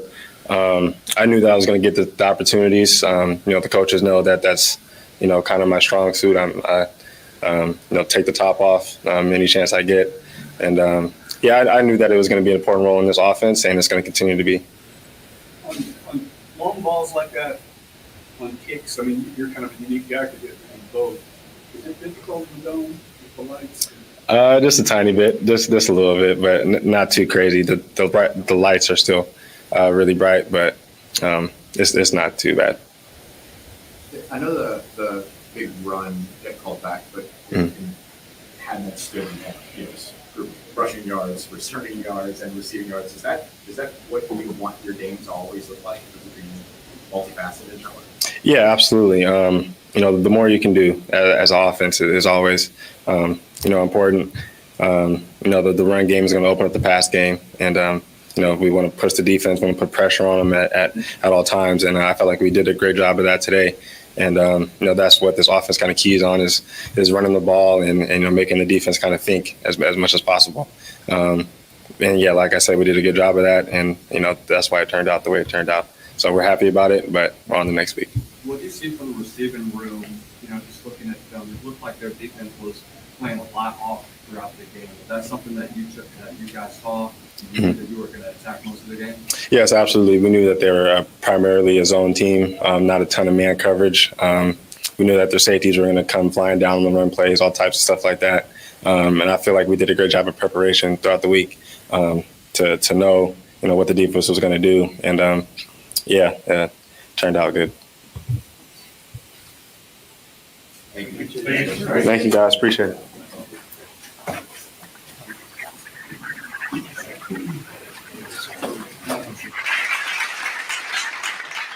All right, shout out to the fam, man, and I think that'll be the last of all those guys, man. Listen, fantastic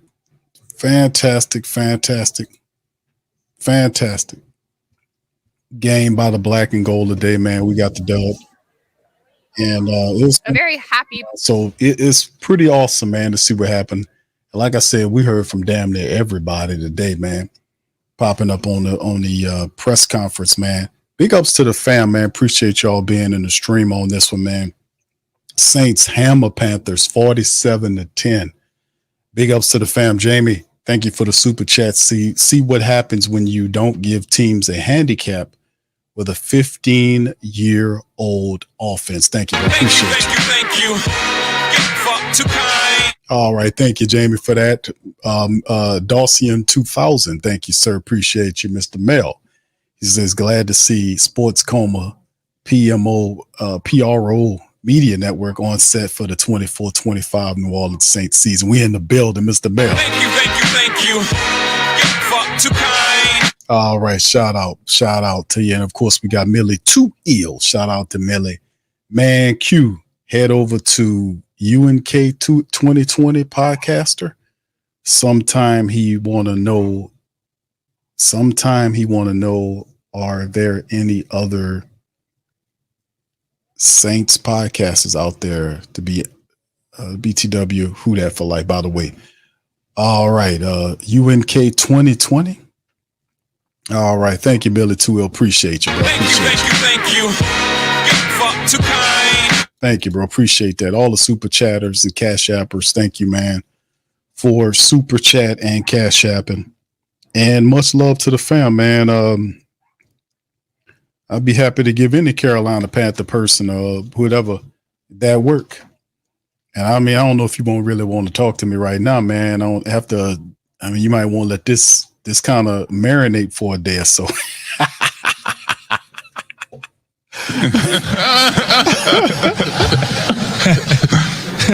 You won't probably let this marinate because you know I'm known to cook. He ain't lying. I'm gonna be honest with you. All right, but anyway, big ups to the fam, man. Listen, Saints hammer the hell out these people. Post-game analysis on the game. I thought Pops Q was gonna pop in. He is not able to pop in tonight, so that's okay. Listen, today was an excellent game by the Saints. All aspects played well. Let's start with the offense. The offense was awesome. Derek Carr got it going early, bombed that big touchdown throw to Rashid Shaheed. That really got it going early. That was awesome. Derek Carr had a very solid game. He was 19 of 23 for 200 yards, 3 touchdowns. But it wasn't just the statistics and the touchdowns he put up. It was the fact that Derek Carr was alive and flowing in the offense. You see what I'm saying? He was flowing and alive in offense. It wasn't robotic and computerized. It was all very organic and flowing. And that's in a large part of that because of his great performance. The running attack was absolutely awesome today. Alvin Kamara, 15 carries, over 80-something yards. He had a rushing touchdown. And Taysom Hill was big too. The Saints had $180 running the ball today. Because I know people want to talk about the Derek Carr factor in there. Derek Carr did well. You can't take none from Derek Carr today. But the Saints had 180 yards rushing the ball today.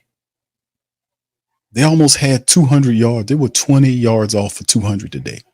They averaged 5 yards a carry. My old term was 2 rushes, first down, the Saints, every 2 plays was a first down. Carolina had no answer for what the Saints gave to them. No answer. The running attack and the passing attack were very alive and functioning at a high level. The defense were not only alive and flowing, they were getting sacks. Alontae Taylor broke out his ice today, and he was talking about getting money. You're a couple of years short on that. His contract's still going, but you'll get your paper, Playboy. You're going to get it long. Just be patient. But at the end of the day, it was a splendid day by the defense. The defense forced multiple turnovers and given multiple turnovers to the Saints offense on short fields in which the Saints, a couple of those, they were unable to convert to field goals. In some situations when that happened in the future, I would rather see us kind of convert those to touchdowns. But today, the Saints were so far ahead in many respects that it really didn't hurt what they had going on. It was an awesome day. To say the least, by the defense. They got multiple turnovers. They were able to sack the quarterback. They got after the quarterback. DeMario got 1. Alontae got 3. They were able to intercept the man. They got a partially blocked punt by Juwan Johnson, who caught a touchdown today. The tight ends for the Saints. How about the tight ends for the Saints? Give it up for the tight ends.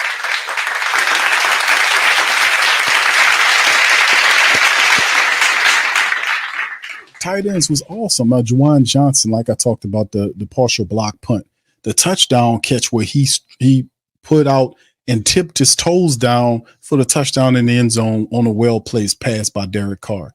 the Foster Monroe throwing his hand up and working his way back to the center of the field. So Derek Carr placed a well ball there. Not only did he, like I said, he put it above the defender that was in that area, but he also put it on him fast enough where the other defender couldn't come in and knock it out of his hands. And Foster Monroe was able to bring that down. So the Saints tight ends, plus all of the blocking stuff that was going on, Taysom Hill was dictating the run as well. Fantastic. And then the special teams, man, were doing what they were doing as well. Blake Grupe, 4 field goals, 4 for 4 today from Blake Grupe. Saints had to cook in the day, man. All aspects of the team, and a very good energy starting win for the 24-25 season. You got the Dallas Cowboys that's currently winning. I got that on my screen over here. I'm watching that. Why these guys and monitoring both what they were saying, and at the same time, I see they are winning right now over the Browns. They're beating the Browns 14-3 right now, and I'm doing a little scout work on them. With CeeDee Lamb right now with 4 catches for 58 yards, and Zeke Elliott, he just got him a touchdown to push him up 14-3. So Prescott moving around. Browns hadn't really gotten going just yet.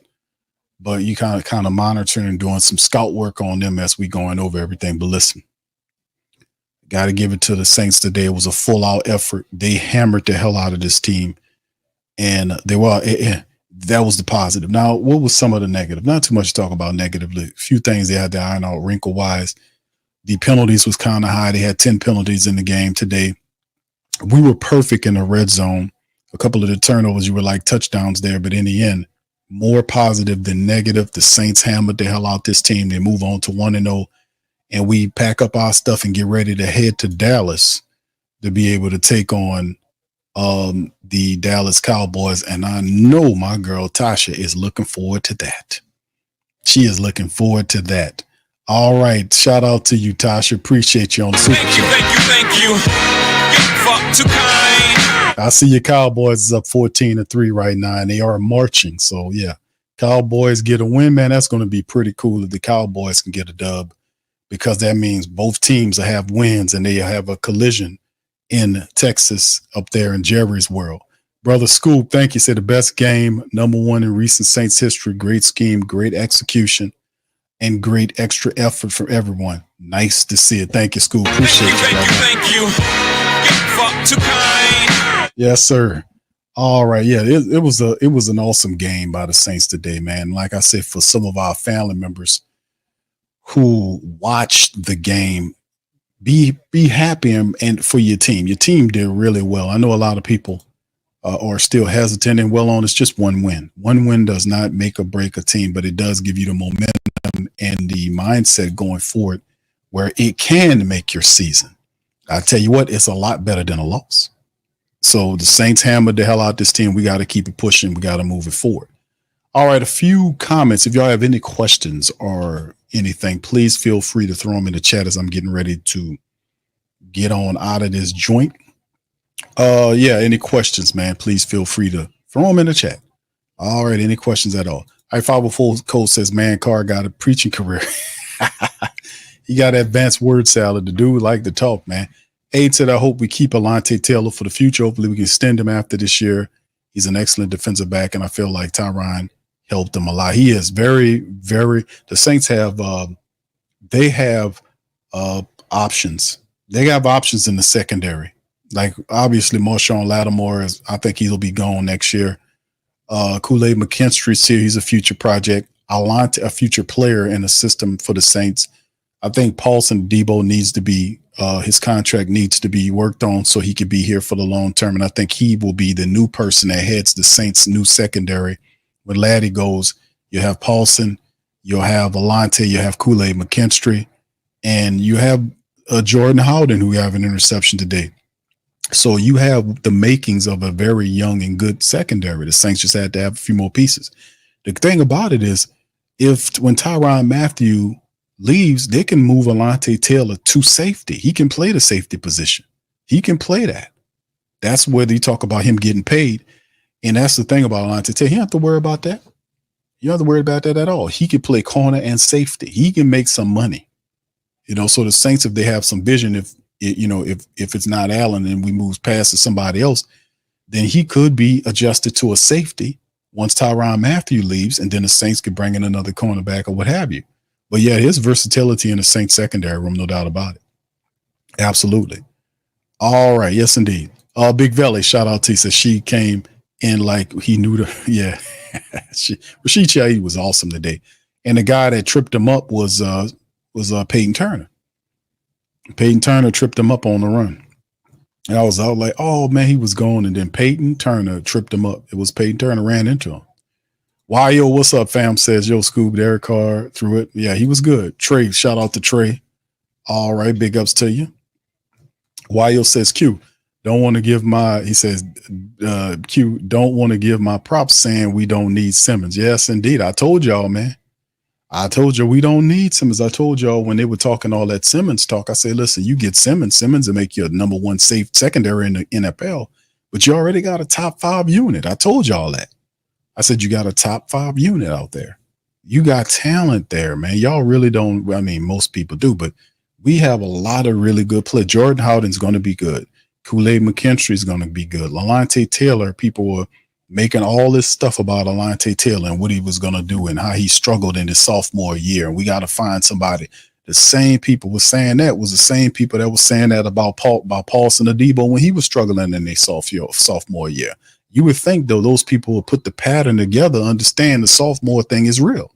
People struggle. There's some type of transition between that year into the third year that poses a problem to some players. And we've seen it happen twice with players in your own team, and you got to pay attention to it, or more than twice, but in the secondary in particular, if you won't confine the timeline. All right. Iro says, Q, when you get a chance, you got to see Big Low video. Okay. All right. I'm going to see what's going on, Low. You probably at the game and fell out or something. Was he at the game? I want to say Lowe was probably at the game, man. They played in Atlanta and lost. I kept telling people, man, listen, it's a psychological thing. Like I be telling people all the time, like I can say this, and they got a handful of Falcon family members in the building right now that'll pick this up, and hopefully you get it. This is game. If you have a culture of losing and you're repetitively losing, and it's a bunch of people that's in the culture, and that mindset and that history attached is a recent losing ass history, whoever the leader is has to come in and have some type of pivotal break that the current team sees and the support base sees from the losing, or they will attach the energy, and they being the support base and the team, even though they're saying they're not, to your current team. And then you have to fight all of that, because in the mindset, when you got all these different mindsets going on with the team and all this kind of stuff, they have to be shown that this is a difference. It is a different thing here, that when we get in positions to win, we're not going to fumble it up and screw it up, because people like, oh man, they up, here it come. And they be expecting the comedy stuff, and then they get it. How do you think they blow these leads and do all this old kind of stuff? Because it's overall in the psychology of the support base as well as the team and even the leadership. They expect them to jumble and fumble it up.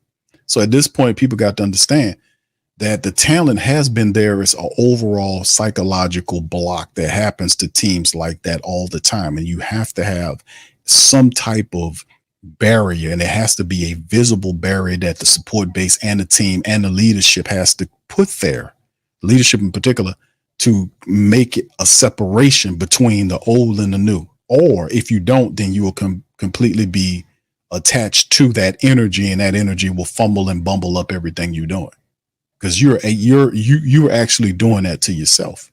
You're self-sabotaging as a whole. That's why Sean Payton did the ritual when he came down here, and he had the voodoo lady dance around in the Superdome. Then he did the other stuff. He had the mock funeral processions burying the old dead Saints, because Sean Payton knew psychology. That's game. In order to have something new or to start something new, you just can't say it. It has to be a routine or something that is created that is a new mindset, a new thought that separates from the old. And then because that's all a habit or a routine is something you repetitively you do over and over again because you condition your mind to do it. But how do you break a routine? You don't break a routine by itself. A routine has to be replaced by a routine because you are a person of habit. Habit means pattern. So you have to create a new pattern to replace the old. And eventually at some point when we graduate to a higher level of consciousness, then we'll be able to understand another level of thinking. But in terms of that, and it can't be too complicated because everybody has to understand what you're doing. That's why Sean Payton did the mock funerals. That's why Sean Payton do all this stuff. They need to find their own version of that in some kind of way. They got to find their own kind of their own kind of stuff. And until they do that, they're going to constantly be just destroyed by all these comedy errors and all this other stuff. They're going to constantly be thrown down by that. You have to separate from what is old that is losing to what is new that is winning. You got to. It changes everything. Let me see if they get that. It's talking old black and gold, man. We know how it has been. We were losing like most people were losing until we knew what to do to separate from the losing. That's real. That's game. All right. A Scoop says Kubiak might just be the dude somewhere around week 8. Should let us know for sure. Brother Byron says Q told you we're going to kick the kitty cat's ass. Dominated special teams. Did excellent. Jawan Johnson block punt, gave our offense sharp fields. Thank you, brother Byron. Much love, bro. Appreciate you as always. K-Man, what's up, bro? Says, how you feeling with that nation? Feeling pretty good, bro. All right. Scoop says, Q, I got a real question. How the hell we finna pay all these defensive backs? Well, Marshawn Lattimore's about to go. So you will have to tender an agreement for Paulson Adebo. He's the first priority now. I don't think Alontae Taylor's contract is not due after this year. His contract is done in 2 years, if I'm not mistaken. Let me pull up Alontae Taylor's deal. Because Alontae Taylor is in his third year? Yeah, he in his third year. So he has next year, and what is it, a second round pick? Yeah, Alontae Taylor's contract is not due this year. It's due after next year. So you got some time. On Alontae Taylor. So you can, my main thing is I want to tie up Paulson Adebo, get his deal done. Then eventually you're going to move on from Marshawn Lattimore. That's just what the Saints are going to do.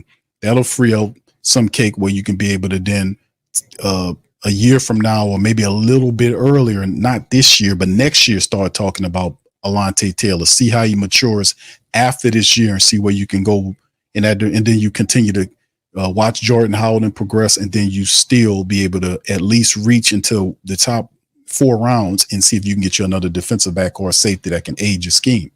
So it's a way where you could time up. It's just Alontae Taylor and Paulson Adebo. You still got Paulson Adebo now. Actually, it's Paulson Adebo now, Alontae Taylor next year, and you still got Kool-Aid McKinstry under his rookie contract. You got Jordan Howden with another few years left on his deal. So yeah, you can make it work. You can get it done. They're not bunched together. They separated in terms of years. So it's a way. It's a way. All right, Solomon says Q and fam, sorry for missing the stream. Go Saints all the way from the bottom of the map. Hit the like button. Thank you, Solomon, man. Much love to you, brother. Appreciate you. Scoop says potentially $20 million contracts from these agents. It's going to be ritzy, but then again, it depends on how you approach it. And we know Mickey Loomis lowballs the deal. He starts it off at like 1 million, 1.4 million, something like that. And you have a balloon and an escalating agreement. I don't expect him not to keep doing that. You know, I don't think Mickey Loomis ever works the team back to the black. That's just not what he does. He doesn't do that. KB says Carolina's a bad team, but their D-line is not bad. Our O-line actually played cool today, which is a positive sign going forward for development. You know. Yeah, yeah, Derek Carr. All right. Scoop says Q Peyton. He ran into him. Was Peyton, because I was saying it on the stream. I was like, man, Peyton ran into him. Knocked him down. Not Rico Peyton, but Peyton Turner. Ran into Rashid Shaheed on that return, and he was going to get that touchdown, and that's who knocked him down. He ran into his own man. Well, I think Peyton Turner was the run. Yeah, he collided with him. He fell out. All right, Shoal, what's up? Shoal says maybe we trade Laddie before the trade deadline this year for a first or second. Yeah, it's possible. Our tackles need to be watching Parsons playing. Indeed, bro. The tackle, shout out to the offensive line, over 180 yards rushing. The Saints O-line did a very good job. Carr was sacked one time, and that's because Carr held the ball too long. That was not on, like I said, but in the end, they did a phenomenal job, period. All right, Black Preacher Man says, Q, I see where Carmichael hurt our winning atmosphere. He didn't even want the job. We had a nucleus of winning players. Don't you think? I agree, bro. He didn't want it, and I think he was talked into it because at the time the Saints were interviewed, I think they were in there, if my memory serves correctly, they were into the third or fourth interview for the offensive coordinator position when they just called it off and said Pete Carmichael will take the job. But the thing is, when Pete Carmichael struggled that first year, the Saints should have went away from him or at least brung in some more people, because I think a alpha dog can run that system. It just Pete Carmichael was so milquetoast and predictable, it failed. But the system worked for years. For years it worked. We had almost 20 years of offense, and they was game planning for it, and you could fold it different ways. They couldn't stop it. The only reason why they stopped it is because Pete Carmichael he didn't have any accountability, no attention to detail. He was milquetoast and flimsy, and that's what ended up happening to the team. It fell apart, and Dennis Allen did not pull him out of there, put somebody in there at the time to work on it, to get Ronald Curry, let him call the plays, change it up. He didn't do that. Stu said they put screens in the game. I'm so happy. Yeah, the screens, everything. They had them all looking kind of crazy. Yeah, I see that. Yeah, I see that, KB. Jaden Daniels right now is kind of struggling right now. 16-17 right now. They're trailing to the Buccaneers, man, at halftime. Hopefully they wake up. Jaden wakes up and get that W for us and knock Tampa Bay upside the head. Jay said Pennon looked good today, Q. He did well today, man. Pennon did well today. Just like like when you run, you got the confidence, it works. Alante and Olavi is the same time. No. Yeah, you're right. Yeah. Alante and Olavi. Yes. And Chris Olavi's contract, if I'm not mistaken, comes due the same year that Demario Davis, Cam Jordan, and Tyrann Mathieu, all their contracts expire. So when their contracts expire 2 years from now, that's when Chris Olavi's deal comes due. And Alante, hold on, let me figure this out here. Hold on, let me get this straight. Because I remember covering this. Man, what I'm getting straight. Let me just put the damn stuff on the screen. How about that? Let me do that. Because if I'm going off of my memory, because I do all these shows, man, and I reach into that encyclopedia, into that library to try to draw out. And from what I'm getting, it's Olave's deal. His expires the same time Cam, Demario, and all those guys agreements. Hold on, let me pull it up. Let me pull it up here. All right, let me see. Yeah, here you go. Chris Olave. Yeah, his deal is done in next. No. His deal is 1, 2, 3, 4. Is that right? They saying the end of next year. Hold on, he was I don't know if that's true. Wasn't he he signed a 4-year deal? See, I'm thinking like he a first round draft pick with that. A lot of times they have the first round draft picks with 5 years on the deal. But Chris Olave signed a 4-year rookie contract. He didn't have a 5-year deal like, some first rounders get. Now I'm looking out for that extra year. No, his stuff is due at the end of next year. So yeah, you're right. Chris Olave's deal is coming due. Let me put it on screen. There you go for the panel members that won't know. Look. Yeah, he's his contract is over with, according to over the cap, in 2025, and he signed a 4-year rookie contract. 4-year. I was thinking like Chris had that extra year. He took a 4-year agreement. So that puts him at 2025, and then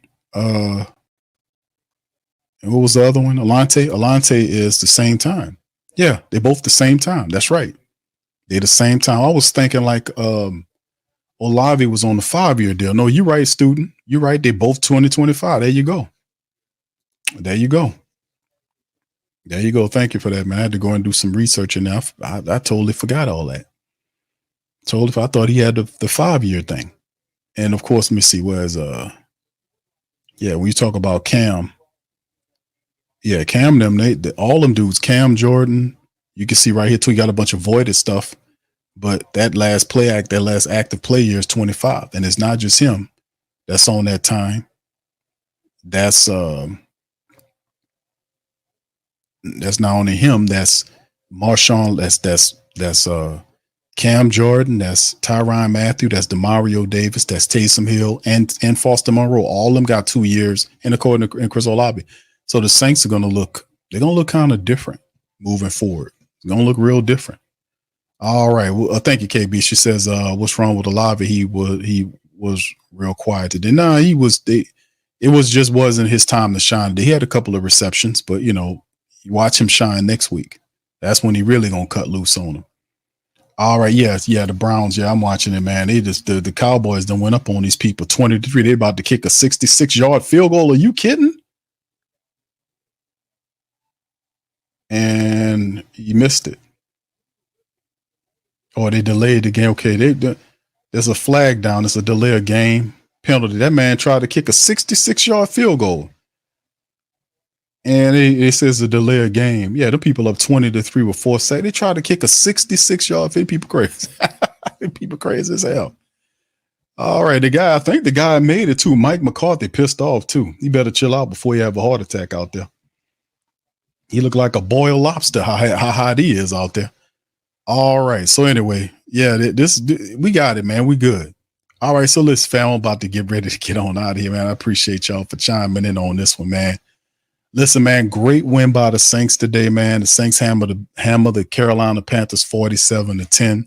Saints gave them that work. We got a more difficult, no disrespect to Carolina, but we got a more difficult opponent next week. And the Dallas Cowboys going up to, they're going to try a 71-yard field goal attempt for real, bro. Are you serious? What's wrong with Dallas, man? Dallas crazy as hell. They got the kick out there and they're going to try a 71-yard field goal. Mike McCarthy is tripping. He had the man. People crazy as hell. Damn leg going to fall off. All right, so yeah, he traded. Yeah, twice. Yeah, he had him out there. They was gonna try. Now they're gonna run. They take him off there. He was gonna try to kick it. He kicked one from 66, and I think he hit it. But they had a delay of game or something happened. I want to say he hit that 66-yarder. Then you're like, man, let's try 71. He a bust opener, but the delay of game wiped it out. So I guess they're gonna do something else. Yeah, look like they run they're gonna run a play. Look like they put Dak out there to try to take another shot. They're up 20-3, man. So we're going to see, man. 14-20 for 156 and 1 touchdown. We got these people up next. They got weapons. They're a lot better than Carolina. We're going to have to bring it. All right. Oh, he hit it. Yeah. Yeah, they're going to run with Dak Prescott. Dak throws the ball up. Why would he even do this? And it's incomplete. Why would he even take a chance in throwing that? Why that doesn't make any sense to me. I hope they do that stupid shit against the Saints. All right. So anyway, with that being said, let me get out of here. All right, congratulations to the Who Dat Nation, man. We got one. We're 1-0 open up the season. We got the Dallas Cowboys. Next week, it's going to be fun going up against these guys and see what the Cowboys and the Saints going to do. It's always fun when we match up with the Cowboys. It'll be another noon game in Dallas. Saints matching up. Look like they're on their way to a win, man. It's going to be fun. We'll see what happened during the week on what some of these guys are dealing with issues. Lucas Patrick, Marshawn Lattimore, Foster Monroe. We'll monitor all this during the season. Listen, appreciate y'all, man. Hit the like button, hit the subscribe button. If you're not a member, please join our membership at Patreon or here on YouTube, man. It helps out the platform. So we keep doing long, great streams like this and having fun. But with that being said, I'm going to step out on that. Much love to the fam. Who dat? And I'm out. Peace. Yeah, Boogie like Benson, I'm a who dat. I'm a who dat. Long as I'm living, I'm a who dat. Lose or winning, I'm a who dat. Sports Coma, yeah, this is where we do that. Where we do that, where we do that, where we do that, where we do that, where we do that. Boogie like Benson, I'm a who dat. I'm a who dat. Sports Coma, this is where we do that. Where we do that. Welcome, welcome, welcome. Somebody please better help. Running this thing like elf. I thank God every day I'm not a felt. go to YouTube live with Big Q and the guys. If you ain't ride or die, the bandwagon get flipped. Been marching in, that was way for the ring. I was yelling out your shame for the championship. Fucking on town, duck down. Falcons, pluck, get shut down. Panthers ain't much touchdown. The vision really belong to us now. So much hate on the Saints, you could probably tell. Ever since Bounty Gate hit the NFL, when things seem fishy, then you probably smell the crooked referees on Roger Goodell. Yeah, running like this, and I'm a who that. Every day I'm living, I'm a who that. Lose or winning, I'm a who that. It's the Sports Coma, this is where we do that. Where we do that, where we do that, where we do that, where we do that, where we do that. Boogie like this, and I'm a who that. It's the Sports Coma, this is where we do that. You're listening to the Sports Coma with Big Q and the guys on the PRO Media Network.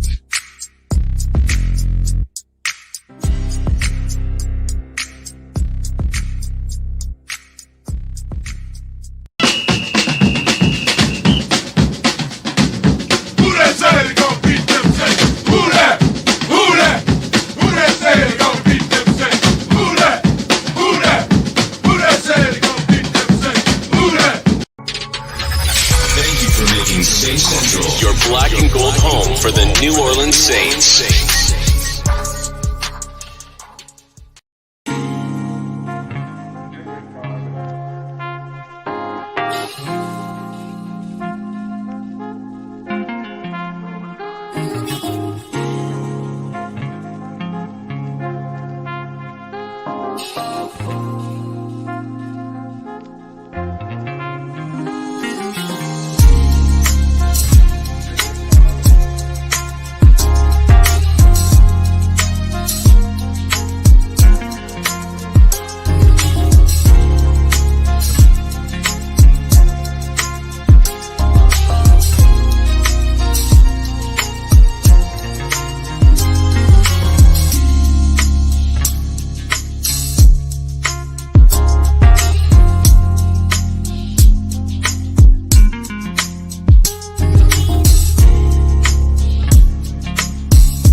WhoThatDaily.com. That's right, WhoThatDaily.com. Your one-stop shop for everything New Orleans Saints, New Orleans Pelicans, LSU Tigers, even the top flight boxing news. So if you're a Who That and you're looking for a place to stay up on your team, WhoThatDaily.com is your site. The WhoThatDaily.com for the sport Who That in all of us.